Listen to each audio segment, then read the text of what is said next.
I had a dream I couldn't wake up from, and I'm still not sure I have, inspired by true nightmares. It started like any other night. Long day, dinner, a little scrolling through my phone, then bed. I remember looking at the time, 12:14 a.m. I was tired but not exhausted, just the kind of tired that makes your body slow, but your mind keeps running laps. I lay down, closed my eyes, and then I opened them again. But this time something was wrong. I was still in my room. My sheets felt the same. The fan was spinning overhead. Even the dim glow from the power strip blinked exactly as it always did. But it wasn't real. I knew it wasn't real. It was a dream.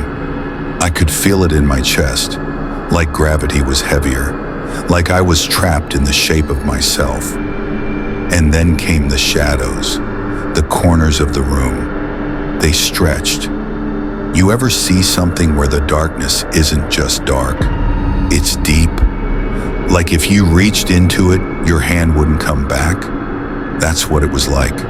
The walls were the same, but the shadows watched. I tried to move, couldn't. Tried to scream, nothing. My jaw wouldn't work, like it was wired shut.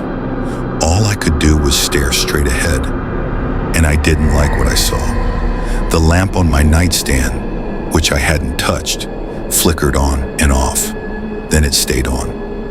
A moment later, I heard it, breathing, not mine, above me. I couldn't turn my head, but I didn't need to. Something was crouched on the ceiling, not standing, not floating, crouched, like a person, perched like a spider. And its breathing was wet, ragged, like it was excited, like it knew I couldn't do anything. Then it whispered, not in a language, just sound, guttural and low, a horrible croaking melody that vibrated inside my skull. And then I felt it. Something cold dragged a single finger down my cheek, slowly. That touch felt more real than anything I've ever experienced. Then suddenly, like I'd been yanked through water, I woke up, sat up, heart in my throat, shirt soaked through. It was 3:33 a.m. I stumbled to the bathroom, turned on the light, and froze. There was a thin scratch on my cheek, not a cut, a scratch, one that hadn't been there when I went to bed. I didn't sleep the next night, or the night after that, but your body always wins eventually. On the third night, I passed out in the living room, and when I opened my eyes, I was back there. Same dream, same room. But something had changed. This time, I wasn't alone. It was in the corner, the deep one.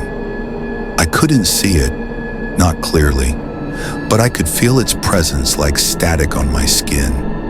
It didn't crawl across the ceiling this time. It walked on all fours, slow, deliberate.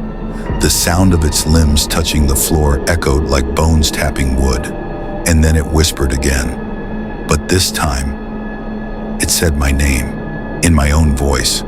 I woke up choking, nose bleeding, sheets soaked. That's when I noticed my phone buzzing. One voicemail, from my own number. It was 43 seconds long, static, then breathing, then wake up, wake up, wake up, over and over. I threw the phone, shattered the screen. It kept buzzing for hours. And now, it's every night. Each dream takes me deeper. Each time I wake up with more scratches, more blood. Once I found mud on my sheets, like I'd been walking somewhere. But the worst part, I started seeing the thing when I was awake. Just a flicker at first, in mirrors, on camera when I FaceTime my sister, behind me. Sometimes I think I see it in crowds, the way it moves, twisted limbs, too many joints, face blurred like static. And sometimes I hear it, even now writing this. I hear it breathing behind me, and I don't know if I'm awake. I don't know if I ever woke up.